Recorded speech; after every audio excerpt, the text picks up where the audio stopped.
This is the morning brief from the Economic Times.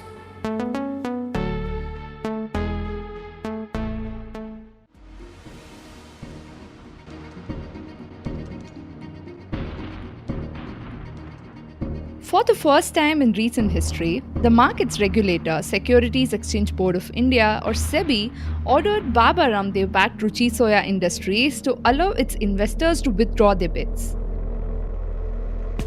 Following the order, around 14,000 applications from investors of the Ruchi Soya follow-on public offering stood cancelled. What prompted this unprecedented move? So, in the case of Ruchi Soya FPO, a lot of people, not specifically investors, but normal people as well. So, I got a message, and a lot of people that I know who are not necessarily investors as such, they also got messages. Okay, so this message said that Patanjali Parivar, something like that, that a very good offer is there in the market wherein the Ruchi Soya FPO is there, and it is at a 30% discount to the current market price. So, if you want to apply, you can apply, and here's the link to apply. That was Aditya Kondawar, who is the Chief Operating Officer of JST Investments and writes on stock markets on Twitter for his 78,000 plus followers. He is amongst many who received a misleading promotional text message titled AXPTNSSC, basically from a PR firm in Gurgaon. Did the company Ruchi Soya send the messages? If so, is this even allowed? Who is at fault here legally? And what is the consequence of something like this? And how will this impact the retail investors? While the SEBI clamped down on just one incident, this is part of a larger, sophisticated, and illegal trend wherein such stock tips or investments are influenced by popular finance and stock market influencers and content creators. In this episode, we will understand how dangerous is this for a retail investor like you and me, and what can SEBI do to curb this. We try to answer these questions and leave you with some handy tips on how not to fall prey to all these practices.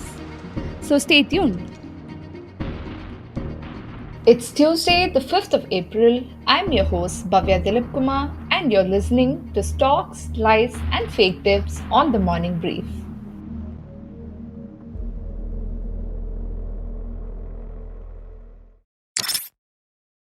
For this episode, I spoke with two popular finance content creators and educators, Aditya and Rachna Ranade, who spoke about their first-hand experiences. I also spoke with Moin Ladda, who is a partner of Kaitan and Company, to understand the legal aspects of the issue. Ruchi Soya is not an isolated case, but what was different was that the clampdown by SEBI was stronger. Here is another unusual incident that happened with Aditya while he was going about his usual Monday morning. It was 7th March, which was approximately a month back. Mondays are usually busy for us, and suddenly in the morning, I receive a WhatsApp message from someone saying that we would like to work with you. We are a finance marketing company, and we represent a company who wants you to tweet about them. Now, usually whenever a marketing company like this comes to me, I'm extremely cautious. But then I'm really interested to know which are these companies that are trying to take the different way of marketing their companies. So I take up the conversation. I tell them that, yeah, I'm extremely interested to take this up. And then they say that, okay, the company's name is Salasa Technologies. And then you would have to tweet out saying that market experts recommend you to buy this multi-bagger stock. Now the story gets interesting, more and more interesting, because just after I received that message, after an hour, I received one more message, which was something similar like this. Again, I was quite curious because I have never gotten two messages in a single day. So I was just curious as to what was the second stock name. And to my utter shock, it was again Salasa Technologies. And then after a few hours, again, I get a third message on Twitter. This is a female who says that she wants to help her client get more visibility in the stock market, and I give her my WhatsApp number because again I'm curious. I want to really know that which is the third company. And when she WhatsApps me from the forward, I said that, let me guess, your client name is Salasa Technologies. And then she just sent me a laughing smiley. But did influencers fall for this and tweet about it? In the case of Salasar, a lot of influencers did tweet this out, and it was 99% similar tweet. Comma bhi same place pe tha, in fact. And I would say that it was like a kind of a good reveal party wherein a lot of people also understood कि ठीक है कौन who is Bikau and who is not Bikau. And I would say it's a very big mistake on the part of the influencer marketing agency as well, wherein they caught up with 1,500 influencers and they told them to tweet out the same thing. But all of that aside, it is a very serious question that should be asked by the stakeholders of this company. I mean, why was such a thing done, and why was such a thing done on a single day with similar tweets with such less gaps, right? So, I mean, it casts serious doubts on the company. Aditya, what is actually the consequence here for the investor like you and me? What happens is that when you read Twitter, when you read a lot of Twitter threads on the companies, so automatically you're forming a subconscious view about the company. When you have so many Twitter influencers tweeting about the company saying that this is a multi-bagger stock, so automatically एक subconsciously form हो जाता है. Okay, so many people are talking about it. Is it worth it? If some investors are actually they really care about their investments, they would go and read about the company. Okay, if someone would have done that, then they would have seen that the financial condition of the company is not that great. Okay, the cash flows are not good. But बाकी जो shortcuts लेते हैं, they would have seen that okay, इसके ऊपर इतनी चर्चा हो रही है, let's go ahead and buy the stock. So there was a single tweet about the company, right? But just because an influencer tweeted about it, people saw that okay, this guy has 10 lakh followers, this guy has 1 lakh followers. So automatically they take their number of followers as a proxy for the knowledge that they have or the world over the subject. While an investor who bought stocks of Salasa was actually buying a company that's not financially sound, the stock price did go up, benefiting some operators who pushed for this and would have probably sold their stock at a profit after all. What really happened on the second day was the Salasar stock price was up quite heavily. I don't remember how much, the quantum, but it was quite a heavy move. This is a clear example of what happens when a lot of people talk about a stock and then the investor interest becomes high, and then that investor interest can translate into buying. Now, on Twitter also, it has happened a lot of times wherein some stocks were discussed quite heavily, were quite widely, and then the stock prices went up a lot. Aditya, so is there a pattern that these agencies or whoever is promoting this is following? Do you see that? I mean, what kind of stocks are being pushed like this? Yeah, so I have a few more influencer friends. Okay. So I have been told by them that they have also gotten some messages wherein they have been asked to tweet about small cap companies or mid cap companies. Now, the playbook over here would be that you find out a stock which is illiquid. By illiquid, I mean that the number of shares available in the market to buy openly for everyone are quite low. Now, what happens is that since inherently the number of shares to buy are low, if someone talks about the stock and it reaches a mass audience and people buy it like there's no tomorrow, the stock prices are expected to go up like mad because the supply is very low. Law of demand and supply. The prices are going to shoot up a lot. And I tried to connect to a few numbers through which some influencers received these messages. And guess what? There was no response from them. I also spoke with Rachna Ranade, a finance content creator on YouTube with close to 3 million subscribers. Rachna didn't really receive a request to promote a stock. Something more outrageous happened to her. So I have my own Telegram channel and it has around 1,61,000 subscribers, right? And I got to know from few of my other subscribers or followers saying that, hey Rachna, we joined your Telegram channel and someone took us 25,000 rupees from us. So could you please help me to refund the same? So I was like, which rupees? What did you pay for? They're like, we paid for daily tips and we paid for tips regarding cryptos, and we thought that, and we were promised that something like we'll get double the money that we have invested and all that. So that was the reason why we thought of investing. Plus, we feel that if you're joining your channel, then it's a trusted name and all that. That's why we paid it. I said, at least you should have checked how many followers or how many subscribers the channel has. So the other guy told my team that the other channel has also more than 1 lakh subscribers.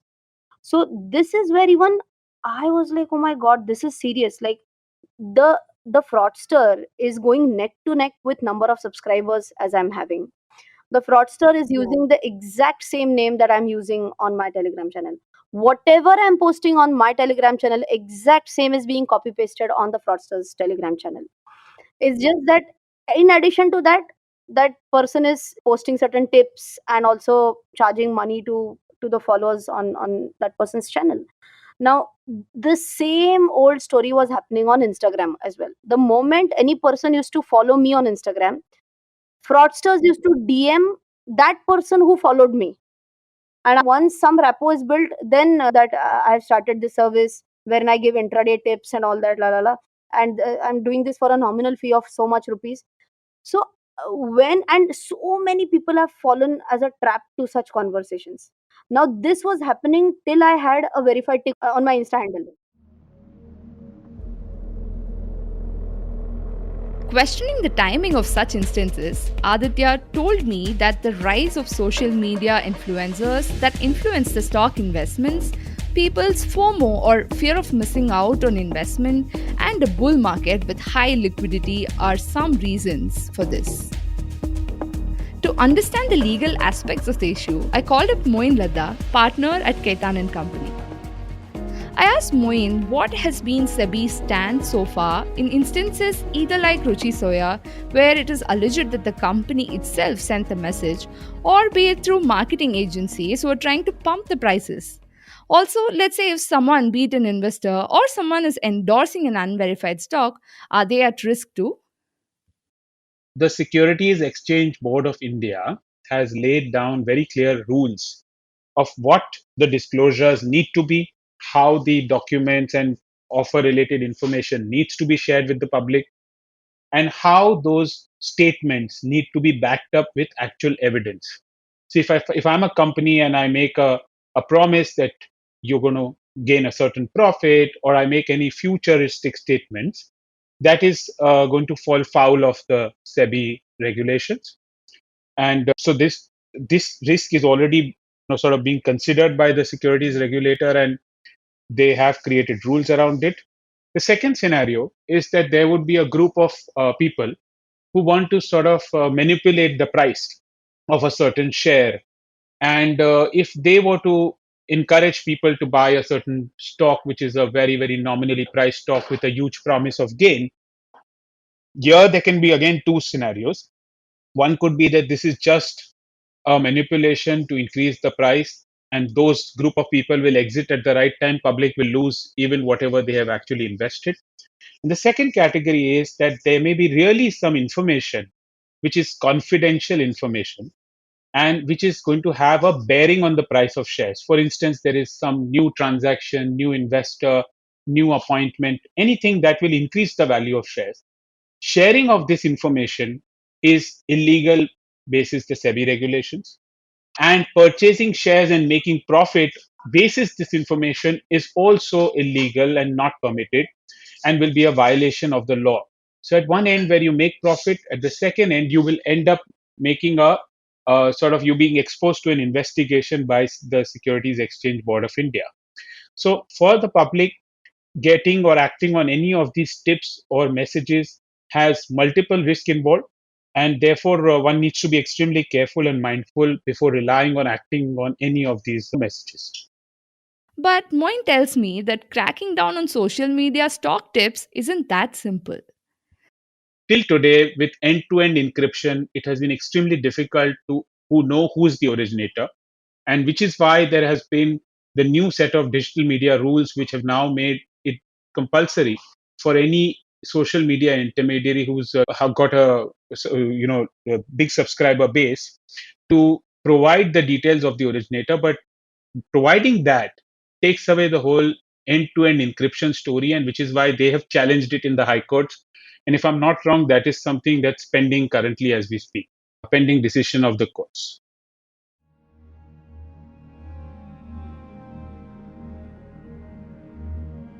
So, do instances like these call for social media apps to agree to share the originator data even though it's been highly debated? Apart from the data that social media apps can provide, what are some resources at the disposal of SEBI and stock exchanges to curb such issues?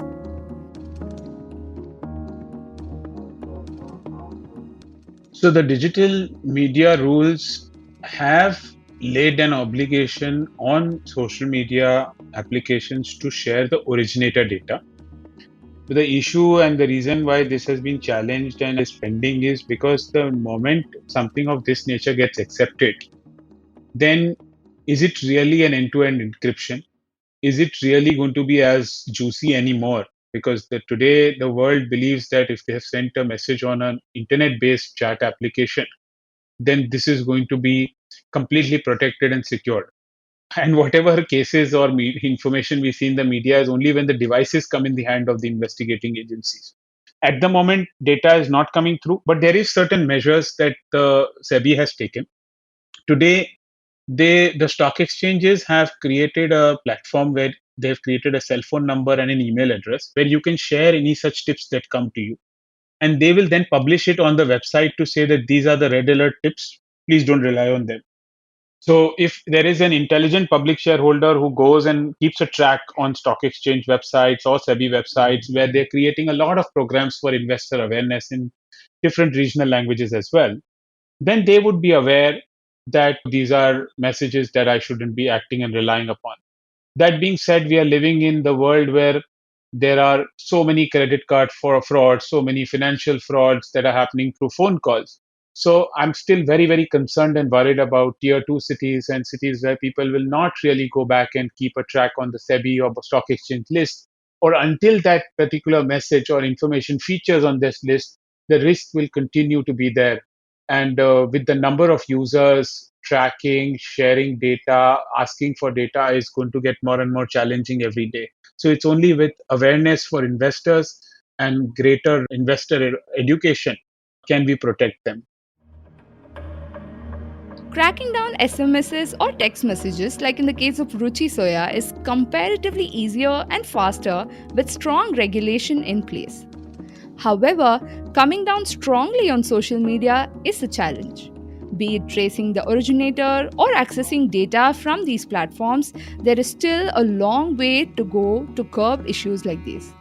After all, as Rachna puts it, this is just a small drop in the ocean, and the crimes are getting more sophisticated by the day, making them difficult to trace and curb. However, the government and SEBI are working on this challenge.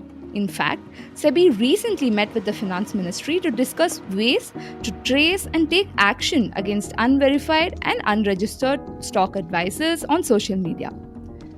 The larger responsibility of being aware and conscious of the issues still remains with individual investors. Before we wrap up, here are a few quick tips from Moin and from Aditya to help the investors. So number one, whenever you are investing your hard-earned money, just put say 5 or 10% more hard work to make sure that you're putting it in the right place.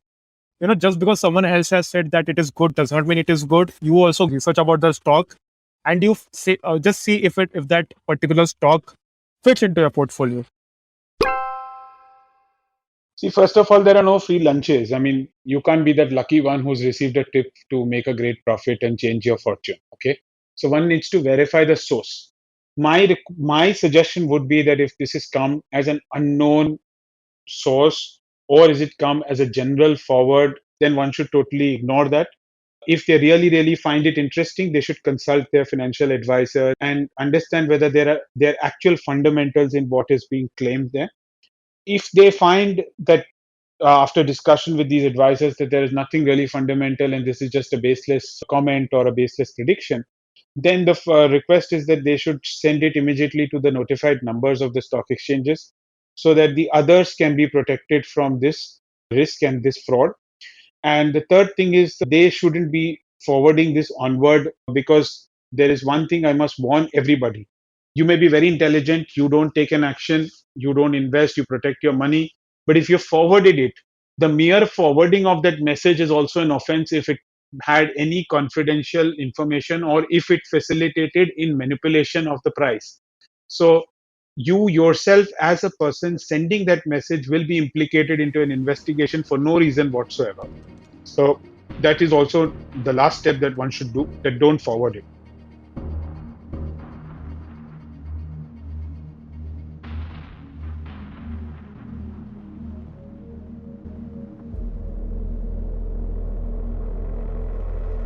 Thanks so much, Moin, Aditya, and Rachna. That's all from us today. You've been listening to Stocks, Lies, and Fake Tips on The Morning Brief. I'm your host, Bhavya Dilip Kumar, signing off. Thank you for listening. Producers of this episode, Surbhi Modi from The Economic Times and Soundarya Jayachandran from Aavas. Sound editor, Swati Joshi from Aavas. Executive producer, Arijit Burman. If you liked this episode, please make sure to share it on your social media. The Morning Brief airs every Tuesday, Thursday, and Friday. Have a great day. All clips used in this episode belong to their respective owners. Credits are in the description box.